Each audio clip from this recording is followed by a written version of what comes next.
Welcome to Aldersgate United Methodist Church. I'm so glad that you're here with us tonight, including everybody who's online with us also. I'm Carrie Beckenhauer. I'm a member of the Earth Stewards here. This is the third part of our winter lecture series tonight. Before we introduce the speaker, I'm going to cover a couple of housekeeping items. The first is the restrooms are out the double doors you just came in to the left down the hall. You'll find the water fountain. You'll know you're in the right spot then. You'll notice that here in the sanctuary we also have emergency exits on every wall. Unlikely that we'll need them, but just in case. The plan tonight is the speaker will talk for about 30 to 40 minutes. After that, we'll have 20 to 30 minutes for question and answer. I will bring around a wireless microphone. It's important when you ask the question to talk into the microphone so that people online can hear the question. So tonight we have Marc Shkolnick from Lincoln Electric System. Marc has served as manager of energy services for Lincoln Electric System since June of 2007. The department is charged with providing comprehensive and customized customer experience for the City of Lincoln's industrial, commercial business, and residential customers. His team is also responsible for administering the utilities, energy efficiency, demand response, customer-owned renewables, and emerging technology programs. Marc was with us last year and talked about electric vehicles, which I assume he's still driving. Yes. He's driving his Ford Mustang, so. Marc is an Omaha native, holds his Bachelor of Science in Education and Master of Education Administration from the University of Nebraska-Lincoln. He currently serves as a member of the Electric Power Research Institute's Electric Vehicles Advisory Council, so he's practicing what he preaches, learning about EVs and driving one. He's the past president of the Lincoln Center Kiwanis Club, and he serves as secretary of Big Gumdrop Outdoors, an organization dedicated to providing urban youth with outdoor experiences. So please join me in welcoming Marc Shkolnick. Well, thank you. It's great to be back here.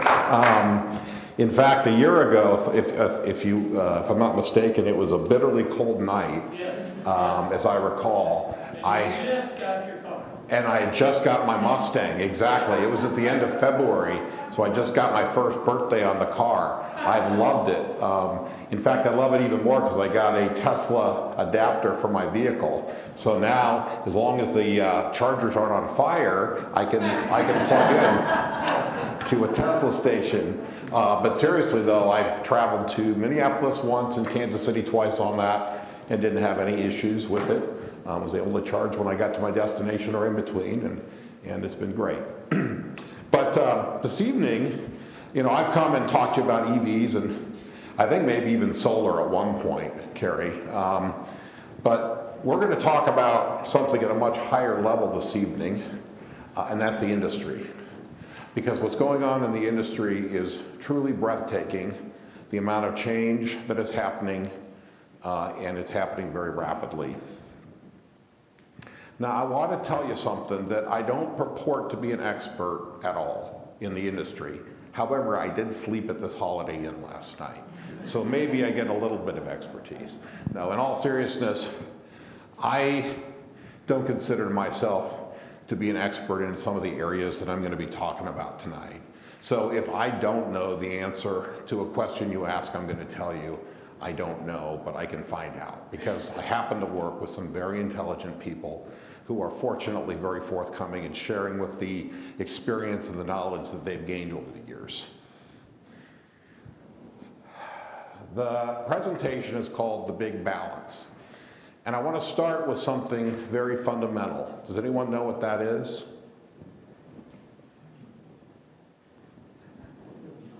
Huh? Yeah, it could look like that. It does look like that. It's an electron. Because, at the very fundamental level, what we do is we generate electron flow in the form of current. And that's an electron. And that's essentially what we need, what the industry needs to do, is keep that current flowing, and doing so in a way that is in a alternating current form, 60 hertz, which means 60 cycles, 60 of those per second. And anything significantly more or less is going to cause a dramatic bad thing. 24/7, 365, that has to happen, okay? And really what keeps that going is a balance between the amount of generation and the amount of what we call load. Load is a generic term for anything that consumes electricity. Anything we call load, okay? So if I say the word load, you know I'm talking about anything that consumes electricity. There must be a balance there, okay? And if I was just here tonight to talk about the balance between generation and load, I pretty much would be done, and I could let you go have cookies right now, and I would just go on my merry way. But I'm not here to talk about that balance, but I do want you to keep in the back of your mind that as we're here tonight, and these lights are on and everything that's powering that computer back there is because we have a balance. We have a balance between generation and load, and that's happening. And there's a balancing authority that's making sure that that's happening. And most people don't think of it. Why would they? They just expect the light to come on when they flick the switch. But there has to be this balance. What I'm going to talk about is at a much higher level. And it's the balance between reliability and resilience. And by the way, I just added that word recently. Resilience. Rates, stability, affordability, and equity, and sustainability. That is the balance we're going to talk about. That is the balance we're going to talk about. Now, I apologize in advance if what I'm about to ask you to do doesn't work. If you have a mobile phone, let me see if I can get this to work. All right, see, it's not going to work. There should be, see, it should pop up where to text an answer to, but it didn't work when I did the Ollie, when I was teaching the Ollie class too. And I'm not sure why, but that's fine. We'll use the old-fashioned way. Let me ask you a question. I'll poll you this way. If you polled the way that I was going to have you do, you just push an option on your phone. It would show up there. How many in here would say that that LES needs to provide, of those options, who would say that D, all of those things are important by a show of hands? Is there anyone who doesn't agree that all three of those are very important? Maybe I should have asked it that way. Okay, my sense is you say, yeah, those are all important. You need, LES needs to be reliable, LES needs to be affordable and stable and equitable in their rates, and we need to be driving towards a net zero future, right? Okay. Now I'm going to ask a more difficult question. Which one of the following is most important? It's so easy to say, well, sure, do them all. How many of you say providing reliable service is the most important thing that LES needs to do? Okay, thank you. How many saying provide affordable service is the most important thing? How many saying reliability is great, affordability is great, but the most important thing is you've got to generate sustainably? Okay. So you'd be willing to put up with power interruptions and power outages if we were generating sustainably. That's what I assume. Is that a yes?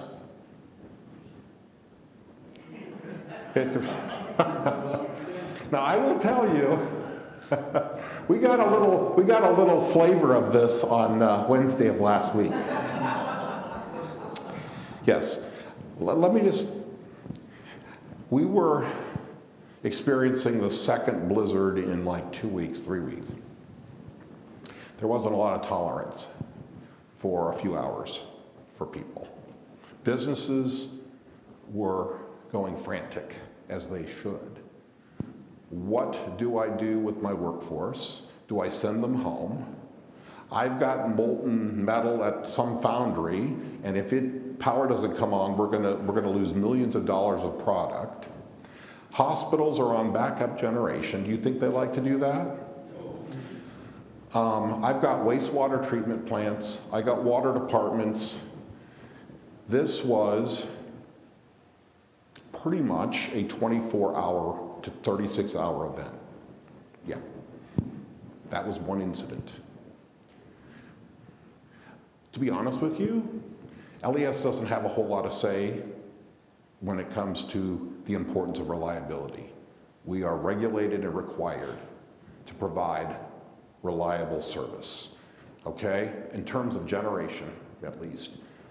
So, while I presented that as 3 options, yeah, you really don't have a whole lot of say in saying that we should disregard reliability. And to be honest, I don't think you really want us to do that, because I don't think we recognize just how important reliability is. And for the most part, when you pay your electric bill, and some of you have electronic payment, you don't even realize you paid it, you are, in essence, investing in that reliability. And the return on that investment is what we're providing you as reliable a service as possible. And that takes a lot of investment. It takes a lot of talented people who can go out and restore power in a safe manner and do so in an efficient manner that gets people back on. We've had a great track record of reliability in this city. But you need to think about something. We've had 3 major event days in a period of 9 months. Go back to July 31st, when we had a microburst or a huge windstorm come through. And then we've had the 2 blizzards in the span of 3 weeks, with sustained winds over 60 miles an hour for 6 to 8 hours. Okay? You think that's going to slow down? You think that's an anomaly? Probably not. You all know what climate change is all about. Okay. Before I get into those 3 attributes, we call it the trilemma, I do want to mention safety. LES has been recognized as one of the safest places in the state to work, and that continues. And we got an award last year for that. I don't bring that up to say the award. I just want to say something very clear. Safety is a non-negotiable. We will not send our crews out to restore power until it's safe for them to do so. And that was somewhat of a question on Wednesday of last week, when you've got 60-mile-an-hour winds, and those bucket trucks, you don't want to send them up in that kind of wind. So we do not compromise on the safety piece. Safety is baked into the culture. We also have to protect against cyber incidents. And so there is a staff that are dedicated is to ensuring that we are not compromised through cyber threats. That is a very real thing. Now this is from last July, the importance of reliability. This fellow posted, I'm not really known as an emotional guy, but I may or may not have just hugged the guy who came out of this truck. Looks like Wood Avenue may be coming up on the list to get power back. It's a big deal when the power goes out. We've talked to plenty of citizens whose food is in that refrigerator, and if that food spoils, they're going to be in a world of hurt. It's no joking matter when the power goes out. For a homeowner, a renter, a business, an industry, a university, a house of worship, no matter, it's a big deal. What allows us to currently be a reliable provider for you? Safety. Obviously, if people are getting hurt, they're out of service, we lose people, they're not working, they're not helping to restore power. Quality of life. I don't know how many of you have lived other places, but there are other places in the country, and certainly in the world, where the power isn't as reliable. What's that? Yeah, the quality of life is not quite as good if you have a lot of power issues. And there are places in the world where they get their power from, 2 to 4, and you better do what you need to because it's not going to be around after those 4 hours or 2 hours, whatever it might be. Obviously, business productivity suffers when you don't have a reliable, resilient energy source. And economic development, quite frankly, there will be businesses that won't even look at your community unless you have a certain level of electric reliability. So let's talk about how we've been able to achieve reliability. LES's generation is very diverse, and I think I was visiting earlier beforehand with somebody about the diversity of our generation. It's actually become even more diverse in the last month or two. We have a variety of types of generation, and we have a geographic diversity if you look at the map. Now, let's start off with the little square. That's the city of Lincoln. And so within the city of Lincoln, we've got a natural gas plant north of town on Bluff Road called the Terry Bundy Generating Station. And then we've got Rokeby, which is another natural gas. It's actually dual fuel. They can go on to oil if they needed to. If the natural gas supply was interrupted, we would have the ability to use a different fuel source. Doesn't happen very often, but it's important for redundancy. We also have solar west of town. We did have a couple of wind turbines that lived their life and then they were brought down. Their useful lives are over. And we have some methane gas that comes out of the landfill. So if you look at those different things, and oh, by the way, that little black, if you're looking at the inset there, that little black square in that box there, that's a battery that we're about ready to commission down in the Haymarket as part of a microgrid, and we're going to get some experience with battery.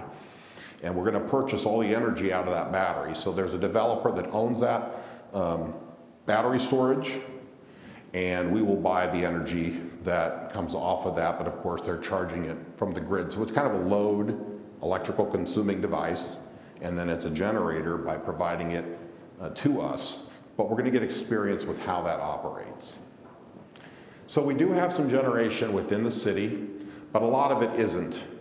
We have wind located, and these are power purchase agreements, so we're buying all the energy generated. We don't own those wind farms, the developer does. They could take the tax credits. We just have a negotiated price we're paying for all the megawatt hours that they generate.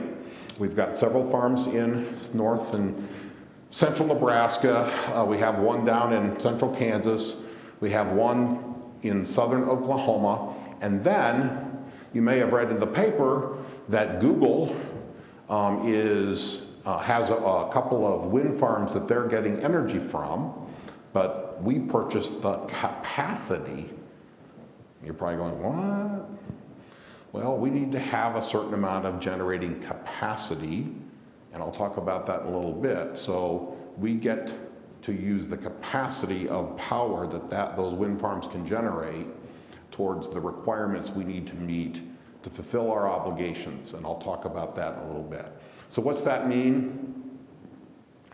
And the Great Western Wind and the Blue Stem Wind are the wind farms that Google is purchasing power from a developer down there. So that means that we've got about 50% nameplate capacity of renewables. Some of that's also hydro. I failed to mention north of the border there, we've got hydropower on the Missouri, and then we have some coal plants in Wyoming, southern Nebraska, and south of Council Bluffs. And so when you look at that, we've got about 50% renewables, 26% natural gas, and about 23% coal generation. Okay? Any questions so far? All make sense? Now,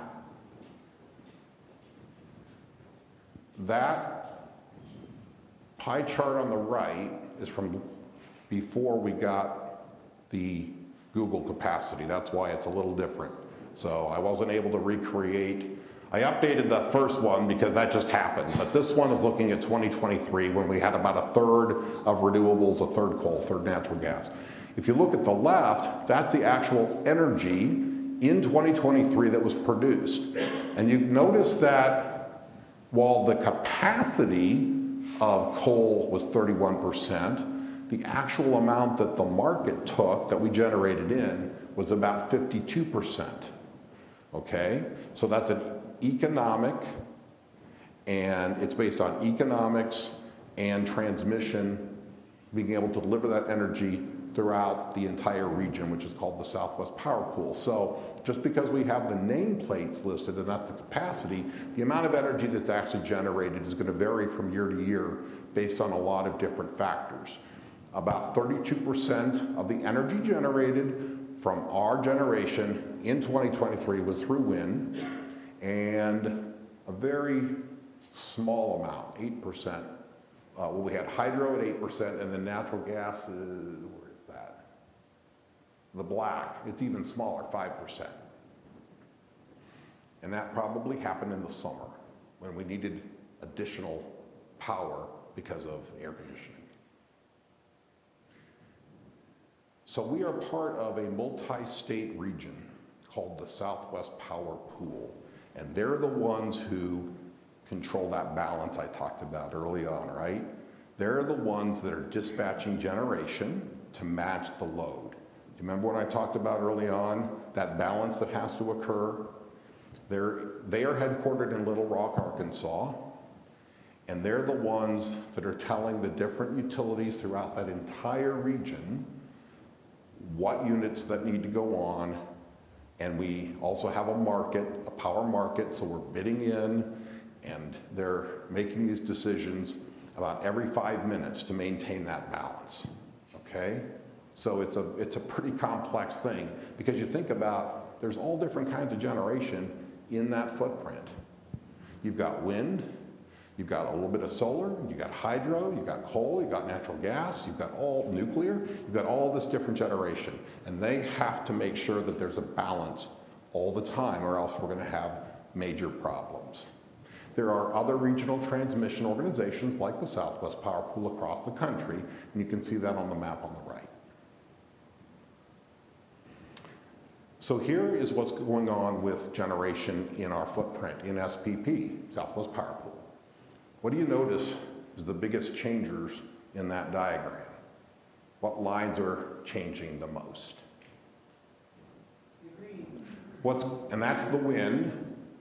And from 2014 to 2023, you've seen a dramatic increase from 10%, 12% to over 30, close to 40% in 2023.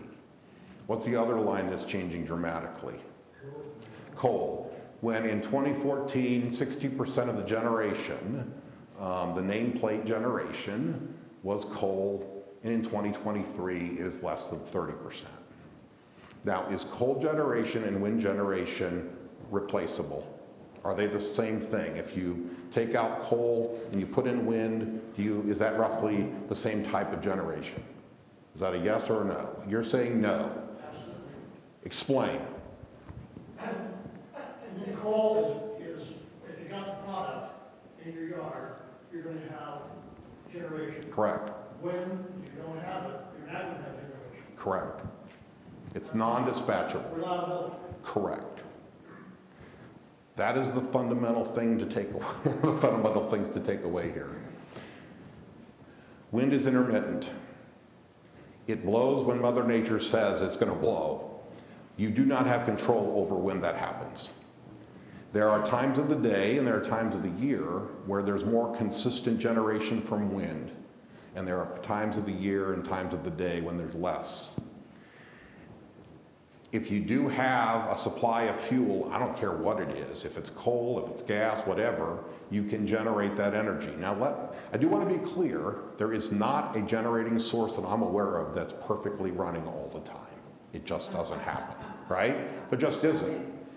So, it isn't like every generating resource is perfect, but there is an inherent difference between a dispatchable generator, such as natural gas or coal or nuclear, versus a intermittent solar and wind.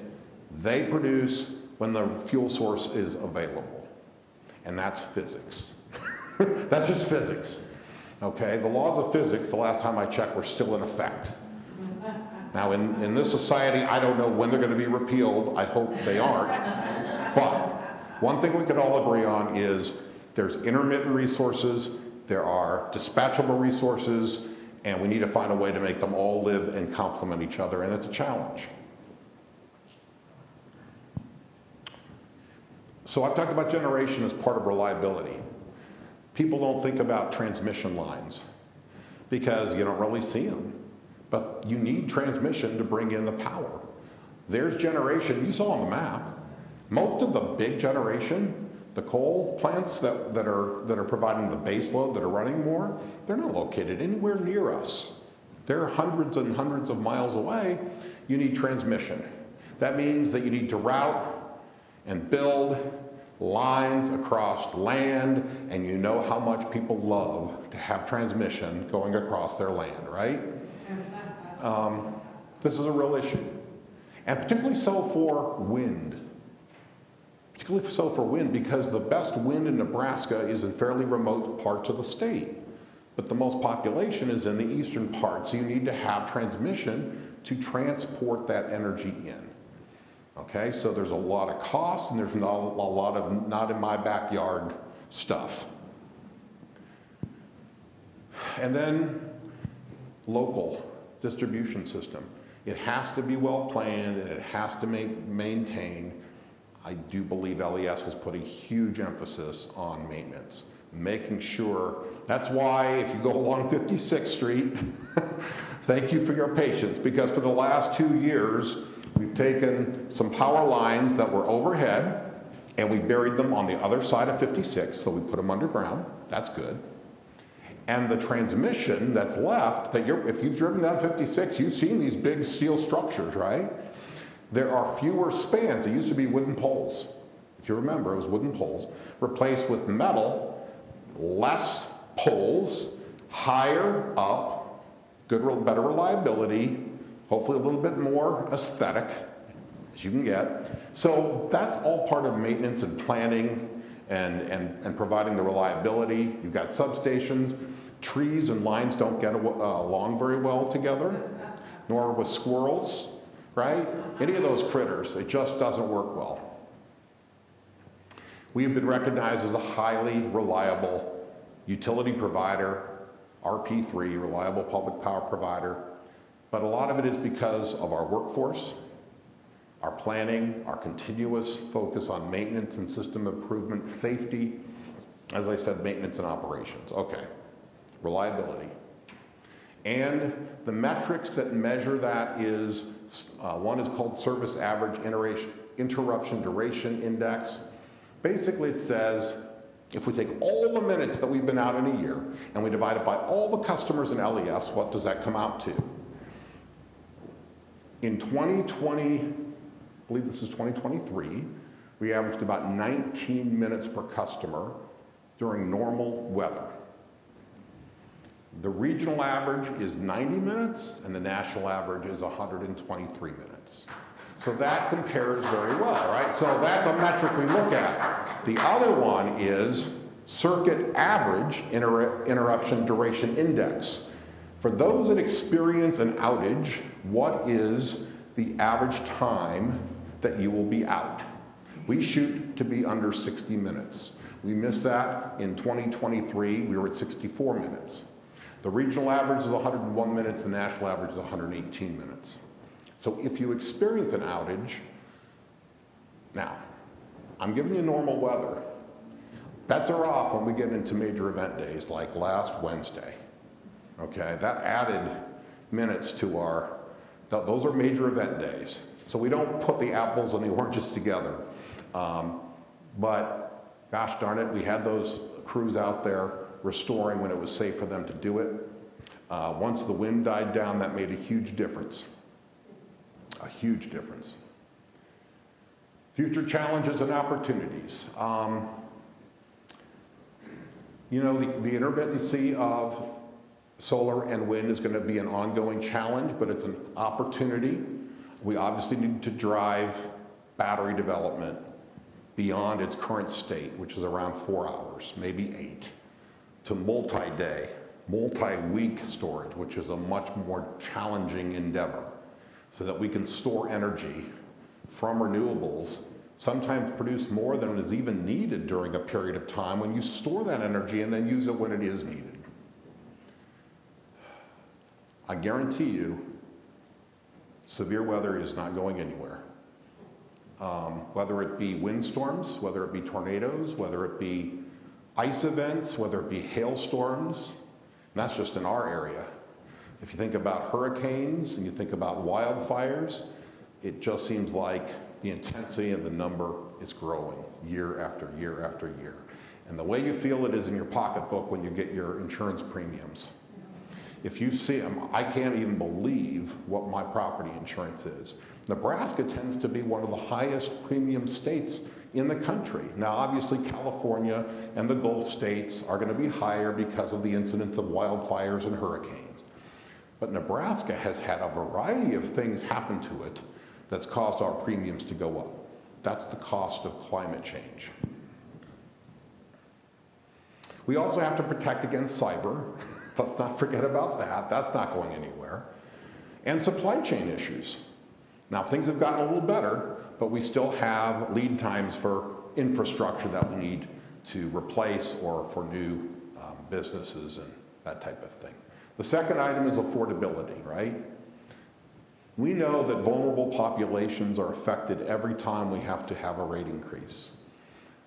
We know that that impacts the local economy because more money is going onto the electric bill and could be not used somewhere else in the economy. We know it's not the best thing for economic development.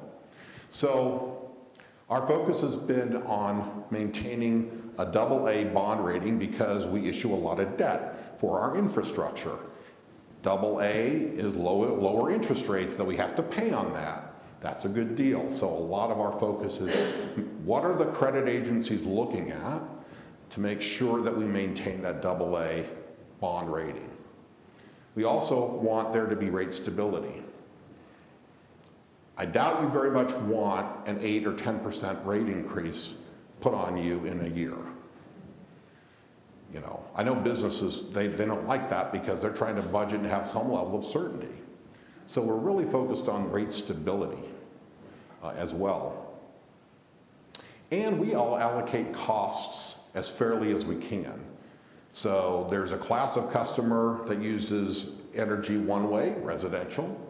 That's very different than an industrial customer. That's different than maybe a commercial customer.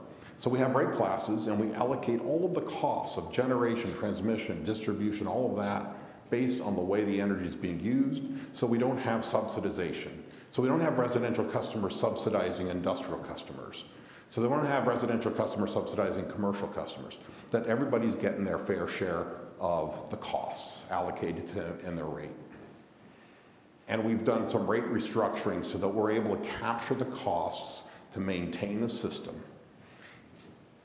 Do you think there's a cost, even if you didn't use a kilowatt hour of energy? Do you think there would be a cost that the utility has to serve your home? Yeah. And what would that be? Maintenance. Yeah, like we've got to have the infrastructure to serve your home 24/7, 365, even if you don't turn a single light on.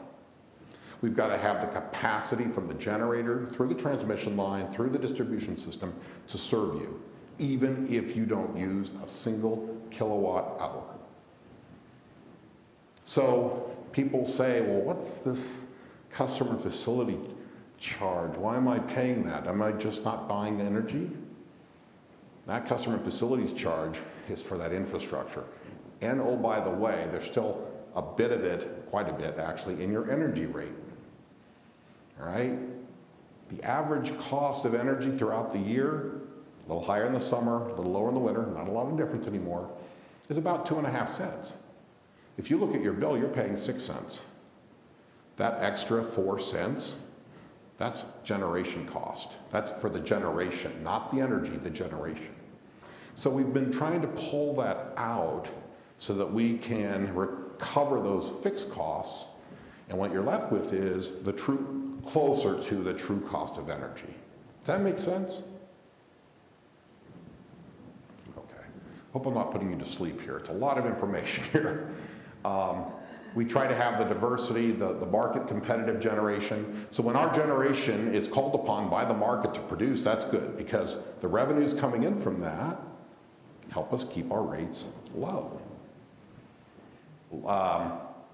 Leveraging low interest rates for our long-term debt, refinancing, if you will, when you can. Again, I would have you participate electronically, but by a show of hands, how many think that the average 2023 LES residential bill was $80 to $90? One hand, okay? 91 to 100. Okay? 101 to 110. More than 110. It's actually $80 to $90. Yes. $84. So how are we doing on affordability? We're in the first quartile for residential rates. I know it's very hard to read, but those orange states up there are some of the lowest in the country. Some of those in the northwest part of the country have hydro, which is the lowest cost power. So they get access to the Columbia River and those resources. But we do have fairly low rates, high reliability, low rates. Then there are other parts of the country where it's much more expensive. We have rate stability. Our rates, up until we had a 3.4% rate increase for this year. We've gone about 8 years without a rate increase, or very minimal. Those days are over. I'm here to tell you that right now. Those days are over. There will be rate increases, but we're focused on stability. So what we don't want to do is shock and have an enormous one. We want to have maybe steady rate adjustments so that we don't have to borrow and incur the interest. But I'm telling you that the days are over simply because of the requirements that we're going to need to meet for generation. I'll get into that in a second. Energy burden also, as a percentage of household income, you take what is the average annual spend on electricity versus the income, and we're among the lowest in the country as well. Future challenges and opportunities. We need to find a way to mitigate the risk that we do have with the remaining coal generation we have, because there will be a point in time when those generators will retire, right? Just like anything, it retires. And to meet carbon goals and regulations, I mean, in the political environment now, there's probably not going to be a whole bunch passed, but in the future and over time there will be, and these units will come to an end. And so we need to make that transition from that type of generation into something different that is not emitting, or very significantly less. Higher interest rates is always a possibility. That could be a challenge. And the cost of new generation and grid modernization. And a grid that needs to be resilient in the face of extreme climate. And then the third balancing act here, or the third element of balance, is sustainability. The percentage of our renewable, or of our generation, has gone up. You saw that. It was 30-some% in 2023, and then with the acquisition of the capacity from wind, it's up to 50% renewables. Our board has set a target of 2040 to be net zero from our generation by 2040. We also promote energy efficiency, customer-owned generation. That all helps a little bit, but the biggest chunks are going to be from the generation that we have to serve all of our customers. And there's that goal I talked about. Finding a new, clean, affordable, dispatchable baseload fuel is our biggest challenge, right? What we want to do is we want to find coal without the emissions. And if anybody has the answer to that tonight, talk to me afterwards, right? You may want to keep that a trade secret for a little while, but essentially that's what we need to find. We need to find a dispatchable, not emitting baseload fuel. And, you know, nuclear, yeah, maybe. It still needs to prove itself. There's still a lot of cost involved. But right now, of what we know works, that's probably the closest. There's a lot of other things under development. We do have changing regulations and policies in a political environment that gives you whiplash. That's certainly a challenge. And the intermittency of renewables. If we come more development in the battery storage area, that will help. But we don't have anything close to long-term energy storage that we need at scale. And this is just to point that out. We were talking about coal or dispatchables versus intermittents. If you look at a typical day in the summer where that green curve is like a demand curve for electricity, and you can see you start at midnight and, you know, overnight hours, that demand is pretty low compared to what it's like around 5 or 6 p.m. in the middle of the day, hour 16, or 17, 18, 19, right? So if you overlay wind, often what happens is you get much more energy being generated in the overnight hours when the load is low. And then in the middle of the day when you need it, it's not blowing. So it's not a great match. Again, if we get advances in energy storage, we can capture some of that oversupply and shift that then to our peak. Now you added solar, and you may have an oversupply around noon, because our peak is usually around 5 to 6 p.m. So you're going to get some effect from the solar in the summer. What happens in the winter? Your generation goes for solar at this latitude. And people still want energy in the winter. Now, if y'all didn't want energy in the winter, we might be okay. But most people want it year-round. And yes, there are days when the wind isn't blowing and the sun isn't shining, and now we're really up a creek if we don't have something else, right? So this is what we're trying to balance and come to some terms. The future trends in this industry is nuclear, which it's storage. It might be carbon capture, where you take natural gas that has carbon emissions, coal that has carbon emissions, twice as much, and store it or use it. Still a lot of research needs to be done there. Hydrogen might be a part of the solution in certain industries. And then we've got this other thing called electrification. I talked to you a lot about the supply balance, piece of the balance. That's happening too. Electric vehicles. I wouldn't say that's driving the electrification of the country. However, we're seeing it grow. Nationally, last year, 10% of all vehicles purchased were electric. In Nebraska, or in Lincoln, about 4% of all new vehicles purchased were electric. In China, 40%. Their government's a little different. They can kind of guide policy pretty easy. In Norway, I think they're 80 to 90%. Last year was electric. But they've got all kinds of incentives and all kinds of carrots and sticks. Europe's about 20%. California is definitely near 20%.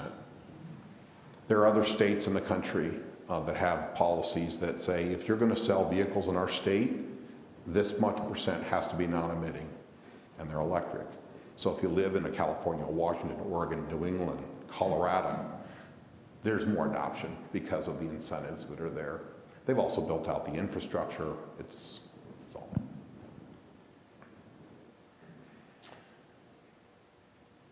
Who owns LES? What's that?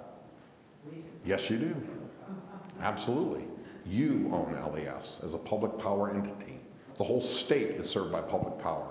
You own it. I think that gives us an advantage over investor-owned. We think long-term. We're not thinking about quarterly earnings. We're thinking about 10 and 20 years from now, okay? I think that's the way you need to look at things. With things changing so quickly, you need to be planning for the long term, even though you may not have all the answers today. You don't. We have local control and governance and transparency. Every month we have a board meeting. Every month you're welcome to come. Nobody typically comes, but you can if you want. You can even tune in online. We have access to tax-exempt financing, which means the interest we pay on that long-term debt is going to be lower because of the tax-exempt financing that we have access to. You are our shareholders. Thank you for being our shareholders. And with that, I probably have exhausted 45 minutes. I've just presented you the whole trilemma. So now I'm waiting to hear your answers to the balance. Or questions.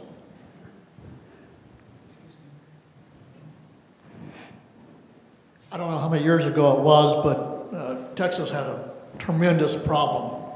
And they part of them were part of your Southwest, whatever your group is. Southwest Power Pool. So that could be a serious issue if this, how do you make that connection?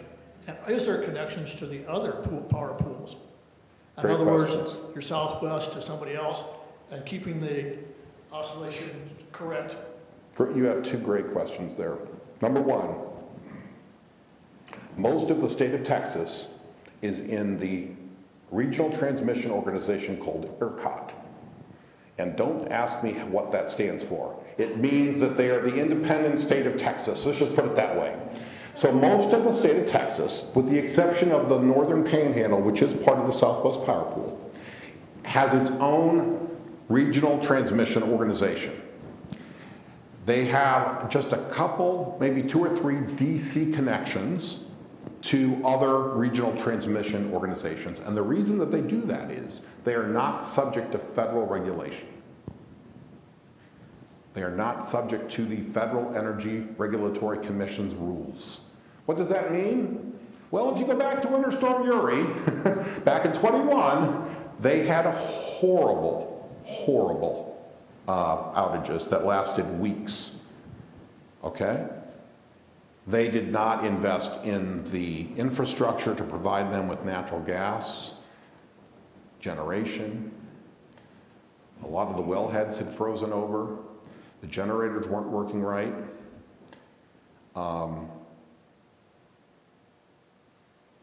As a result, the citizens suffered from that, okay?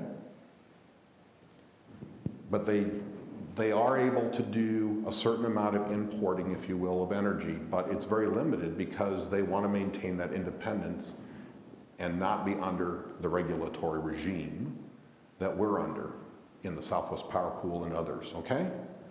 Now, when the Winter Storm Uri happened, a lot of the challenge was in the southern part of the Southwest Power Pool because, as you know, the cold temperatures went all the way down to the Gulf. I mean, it's unbelievable. We had our generation that was able to operate up here. They didn't so much down south. You also had a lot of transmission congestion that caused issues as well.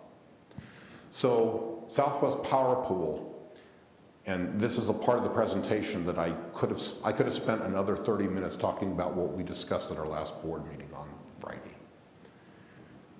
Southwest Power Pool, in response to that type of storm in 21, and subsequent cold weather vortexes like Winter Storm Elliott, didn't affect us, but it did other parts of the region, has increased the requirement that every utility must have for both summer and winter.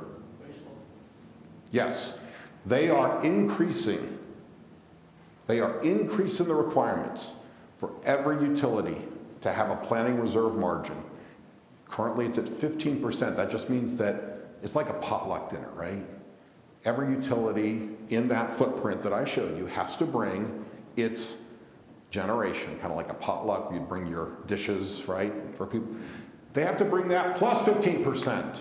It's going to go to 16%. And in the winter, it's like 32%. Guess what? With that new math and the way that we figure what a renewable may have the capacity, a wind generator may have the capacity to generate at a megawatt. But on our peak, when we need it, and if it's generating at 20% of that, that's what it's going to get accredited to. When you figure all of that in, we need more generation starting next year. Next year. How much of that do you think is going to be borne? How much of that additional capacity is going to be borne by this LES? Or are you going to depend upon somebody else to develop it and then buy it? The board approved last Friday for LES to enter into a contract for 22 megawatts, that's not a lot, 22 megawatts of hydropower on the Platte River, south of North Platte. We'll buy that. It's renewable. I mean, there's no emission. That's nice. It checks a lot of boxes, right? But it's not very big. It basically defers our next generator in a couple of years. We showed a lot of options to the board on top of that. We can't just add 22. We need more. So we showed different types of natural gas. We showed wind. We showed solar. All of them have their pluses and minuses. From a cost standpoint, the natural gas will be the lower cost because in order, if you think about the winter, solar does not produce hardly anything in the winter. And we have to meet the winter reserve margin. So solar doesn't work very well with the winter. The wind works throughout the year, but it's a 20%, you get 20% of the full capacity. So you're going to have to build a lot of wind to get to that reserve. So there's a lot of options that our board is going to have to make. If you're really interested in this stuff, tune in the third Friday of next month because the story continues. Okay? We are also looking for if there's any capacity that other utilities are selling, we can purchase capacity to meet that accreditation requirement on a short-term basis. But, Carrie, you know, you and I have talked before, up until the last couple of years, LES felt like we don't have to build something till 2040. That changed in a hurry. So, did that address your questions? I mean, we do absolutely buy energy from other regional transmission organizations so long as there's transmission capacity for them to pass that along to us. What happens though is sometimes you get the polar vortex that's affecting both, like MISO, which is just to our east, and they don't have capacity to spare. But if they do, yes, we would buy that energy to keep our balance in check.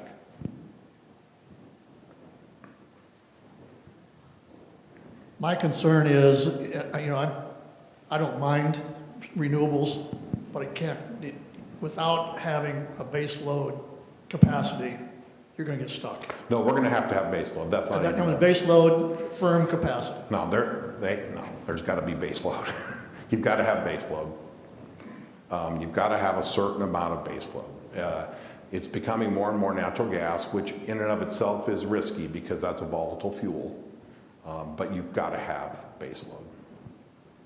So you're spot on. I just read in a newspaper article yesterday about the growing demand because of EVs. People get home from work, they'll plug in their car to charge. All of the demands of AI, the data centers that people keep building, and you know, we don't, if we use AI, if we sit at our computer and we use AI, we don't always see Right.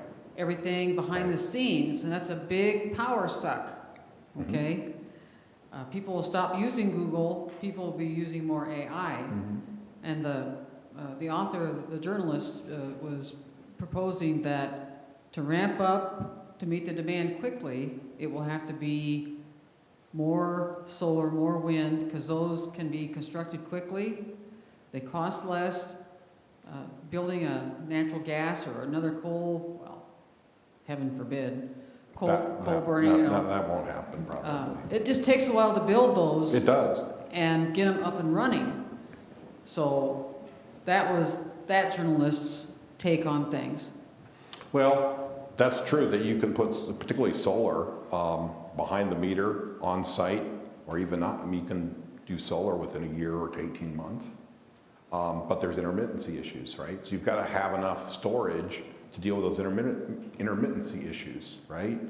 So yes, you may have it, but is it going to generate the 24/7 that's required? No, it's not. And in the winter, it's not going to produce hardly much at all. So how do you get through the winter months? That's the challenge. Without long-term duration storage, that's part of the solution, but it's not the entire solution. We've got to have some level of base load dispatchable.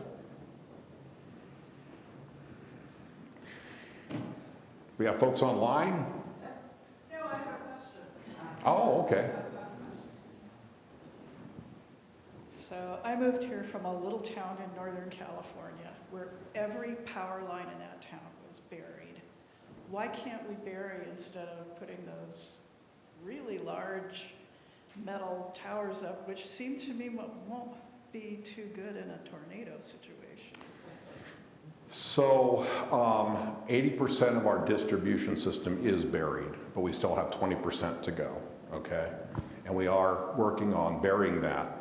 But obviously it comes, well, in the transmission lines, the cost of buried transmission lines is extraordinarily expensive. So the transmission lines, if you think about it, even the ones in our city, how about the ones that are running hundreds of miles in rural Nebraska? Those are all exposed to the elements as well, right? So even if we did spend the money to bury the transmission lines, we'll still have exposure because the transmission lines running from the generator to the community is all overhead. Most of the issues that we encounter is trees and lines, and that's not those tall structures because they're way above the tree canopy, it's the distribution. So it is applying, making decisions because we're coming upon a time when there's only so much revenue that we can reasonably afford from our ratepayers to keep rates stable. And do you spend it on burying the rest of the distribution system, or do you need to put it towards the generation that you need to build to maintain that reliable service? Because there's only so much that you can raise. Those are the tough decisions that are going to need to be made. Okay, my question is, when I worked at the university, most people don't know this, but LES was the low-cost provider for the Big Ten conference. I want to know if that's still true or not. We haven't taken I don't think we've done a poll as to whether we're still the lowest. I would say that if we're not, we're among the top 2 or 3. I hope we haven't fallen as much as the Huskers have in the Big Ten. Although the wrestling team did pretty good, but our volleyball continues to do well. But which sport are you talking about, right? You touched quickly on saying there's a battery downtown. You mentioned. Is that just for Lincoln, or is that? And how efficient is batteries for storage in the terms that you're talking about and sustainability and everything like that? So we're looking at this as kind of a pilot. So we didn't buy the battery, we don't own the battery, we're just buying the energy from the battery, but we're going to see we've got a little microgrid downtown. What that means is that if for some reason we lost connection to the outside world, we have several connections to the transmission system throughout the city, but for some reason we did. You have a generator downtown on J Street that's rarely used, but it can be used to generate energy and to serve the state off, the county, the city. I think there's a state facility down there too. Some critical offices and stuff that would need to be powered during an emergency. You also have the arena, so if people needed a place of refuge, we would have power to serve the arena. And so this battery is part of that too, some of that backup and resilience that we would have in that part of town. We're also going to learn about, This battery is supposed to operate pretty well in cold weather. But, talk about efficiency, it does lose several percent of standby losses every hour. So, you know, it might perform well in cold weather, but you also have standby losses. So we're just doing it just to get a little bit of experience. It's kind of like what we did with wind turbines. We had our wind turbines in the ground back in the late 90s before there were great wind farms around the state. And what we discovered was the first generation of wind turbines took a lot of maintenance and repair, but also this wasn't the best place to put wind. There's a lot better places in the state where the wind blows more consistently. And that's why you wouldn't see any wind in the city. It would be up in the north central parts of the state, maybe parts of the county that are higher in elevation. You may have encountered signs that say no wind at all, hell no to wind. Yeah, there's that resistance too. And it isn't just wind, it's solar too. There, as you probably have read, people don't want those things laying on the ground. So you've got, I mean, it's just a reality. One of the things that seemed to be missing in your presentation was the role that people can play in their home. Mm-hmm. And I'm sure you weren't trying to downplay that, looking at the bigger picture, but I am interested in knowing what we can do individually in our house and actually whether that makes a difference. So I did have a slide, but I didn't spend a whole lot of time on it when I talked about energy efficiency and demand response, maybe customer-owned solar. All of that does make a difference. It just takes a lot of it to make a difference. I'm going to point to an example. In California and even Arizona, there's a lot of solar on people's homes. And so what happens is it generates a ton of energy during the middle of the day before the peak, and it overproduces. And so the utility has worked with customers to shift that so that actually those that have electric vehicles, if they can move their charging to the middle of the day, now you've got a load that matches a situation where you've got oversupply and you have a complementary situation where the solar that's being put out has load to go to, charging vehicles. That's an example of how that can work. The codes that have been put in place on homes has made a huge difference. The reason that we had flat load growth for over a decade until recently is because of energy efficiency. It's because when you replace your air conditioner, you're putting in a more efficient unit by code. Now we've encouraged you to go even a little more efficient through our incentive program. But every time you put in an LED light bulb and replace it for a old-fashioned, whatever they were called, incandescent, that makes a difference, right? We've seen the impacts of that. We saw the impacts of that. It's transformed because now it's pretty much the new normal, right? It's almost, I don't think you can find an incandescent anymore. So when people go and put in an LED, they're essentially reducing that wasted energy, they're reducing that overall energy consumption. And if it happened to be coinciding with our peak, it reduces our peak demand. Well, I just have been observing that there's really very little resistance or protest to that kind of regulation. I'm talking about the kinds of light bulbs, our building codes and so on. And at some point, it would seem to me that there will have to be greater regulation of the use of our energy. And I don't necessarily mean apportionment or allocation or anything Sure. like that. But you just talked about you can do your car to make it most compatible Right. with using wind. Correct. I think the public is well aware that there's going to be a time when we can't use the energy as easily as we use it now, not just because of cost, but because of availability. And I'd just like to get your feel for that, because I guess I'm getting old, but I don't think I'll probably see a lot of regulation, but there's got to be some more regulation, and I hate to say that. Of some of these. I think our goal at LES is to never have anybody worry that if they turn their light on, we're not going to, you know what I mean? We always need to have more capacity to serve than that. You'd like to think that there'd be widespread agreement about regulation on things. There isn't. There isn't.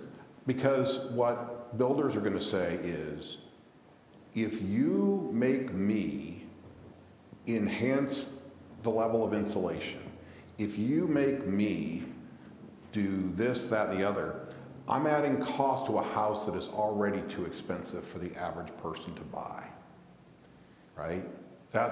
And to some degree, that's a challenge. House prices are crazy. That's a tough one. I will say, we've worked with not only new affordable home developers that have brought on some affordable housing online, we've worked with them in that process to incent their implementation of high efficient equipment, and we've done that very successfully. So the individuals who will rent in those dwellings, Foxtail Meadows as an example, over there off the bypass, the new Center Terrace with Clinic with a Heart, it's just south of downtown, 125 unit affordable housing. They're putting in ductless mini splits. That's high efficient stuff. We've worked with What did you just say? ductless mini split air source heat pumps. That means they're more efficient. They're essentially extracting the heat, even when it's cold out, there's heat. They're extracting that out of the air, and they're using that and transferring it into the home in the winter to heat the home, rather than to have a very power-hungry electric furnace heat the home. Much more efficient to transfer heat than to create it, okay? So it's almost unheard of to have multifamily have that, because a lot of times these developers want the lowest cost heating and cooling system, right? But in working together, we were able to get that implemented. So that's energy efficiency, right? And that's on a fairly large scale. You're talking about many units. But we've also worked with multifamily property owners in the south of downtown area to retrofit old dwellings with the same type of technology, the ductless mini split air source heat pumps, and even some heat pump water heaters, using the same principles of transferring heat from the ambient air into the water tank and reducing the amount of power required. Bottom line is, you're right, energy efficiency is a part of it. In terms of saying, thou shalt do this and this, there will be resistance. It doesn't mean it's the wrong thing, but there will be. Well, just to follow up on that for just a moment, get your opinion on another kind of issue. The issue is climate change.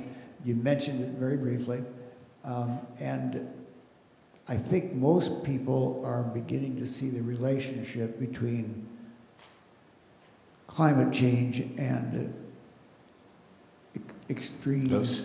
Extremes, yeah, okay. But extremes in the weather. Yeah. The same amount of water, but coming down in more. I'd like to think that people are noticing the weather conditions that are, and I guess it's not, wildfires, hurricanes, 60-mile-an-hour winds that are lasting 8 hours. That's different types of weather. That's extreme. How are you reacting to the likelihood of greater changes in our climate? Well, we obviously have to prepare our distribution system to be resilient through that. That's number one from a reliability standpoint, and we're driving towards a zero carbon future. There is still technology that needs to be developed, though, to allow us to have that base load that you talked about, because we We have to maintain that reliability while still at the same time achieving that climate sustainability piece and that affordability, which brings us back to the balance that we were talking about. You mentioned, excuse me, you mentioned the life of like wind chargers and stuff like that. What's the life of solar or wind chargers? Solar contracts is the way the length of a solar contract is about 25 years. And what was the other one? Solar. You said, yeah, solar about 25 years of life. Was there another one you had asked about? Wind, I want to say it's about the same. 20, maybe a little less, because there's you've got moving parts, whereas solar is pretty stationary, right? How does LES forecast future load or demand, and over what time period do you look forward? I've got 5 colleagues that work on that every day. It used to be, they joked that you would just take a ruler and you just extend the line for load growth, right? And that happened for quite a few decades. When air conditioning was being added, you pretty much knew, yeah, we're going to grow about 3 to 5% every year. Then we had that flattening out, and that was a lot of energy efficiency and a lot of upgrades, right? But now that line's going back up. And so how do you forecast? We use an economic model. We use a variety of models that are brought together that are looking at the adult population growth, the economic forecast. There's 4 or 5 primary variables that they're looking at to determine what they feel is going to be that load forecast for the future. It's way beyond my ability, but I've got smart people back there that can tell you in much greater detail how they're forecasting what that load's going to do. Yeah. I came from a community that had load shedding. Do you offer that? Yeah. Just on the residential side? We do. And just speak to it for a moment as to how Okay. it's done, if there Thank is you. done. So Southwest Power Pool is trying to figure out how they're going to count demand response, load shedding, and they'll have those rules finalized by the end of the year. We currently have a program, and it's called Peak Rewards. Peak Rewards. And it's for any customer that has a smart thermostat that a program can accept. So a Nest thermostat, Google, Honeywell, smart thermostat, Ecobee. There's about 8 or 10 different smart thermostats. You enroll your device, and then you get a $25 incentive for signing up. And for every year that you're in the program, you get a $25 bill credit. And what will happen is during the summer, obviously we have more load, air conditioning, to control during the summer than we do in the winter, because most homes are heated with natural gas in the city. So we don't have nearly as much load, and we don't have a winter load program, but we do in the summer. In the summer months, starting June 1 through September 30th, up to 15 times we can adjust the temperature of that thermostat to create that demand response. Well, for a short period, about a couple hours. We have about 4 megawatts of load that we can shed during that period. Is there any idea or any thought on further incentivizing that? Good question. It all comes down to how Southwest Power Pool is going to count it. If the rules, because I just said the rules have changed on generation, right? The way they accredit generation is the same way they're going to accredit demand response. We are waiting for the rules to determine if we should be investing more and pressing on the accelerator to get more people enrolled, and if we should increase our incentives. But if it isn't in the best interest of the community to do that, we don't want to waste your money. So we're waiting eagerly. Now, despite that, smart thermostat's not a bad idea. If you're at home all the time, it's probably not a big deal to have one. But if you're in and out a lot, and it can detect when you're away and adjust your thermostat up or down depending on the season, it's not a bad thing to have. Any other questions for Mark? I've taken them way past their bedtime, right? My bedtime. Well, we certainly want to thank Marc for being with us tonight. I mean, we love Marc, and we're always glad If we still love me as I leave, that's a good sign. Well, we had Jessica here from his team in January. We had Jay and Jennifer here last year, part of this lecture series. So, well, I just want to thank everybody for coming tonight, everybody who's online. Everybody had great questions. Please join us on April 22nd. That's our next and our last in this series. Steve Schaefer is going to talk about Aldersgate lawn experiments. And if you want to try to figure out how to mow less yard, mow less grass and things like that, Steve's had them growing out here. He said some are pretty ugly. You wouldn't want to put them in your yard, but some are actually pretty nice. So he's going to talk next month. And let's thank Marc for his help tonight.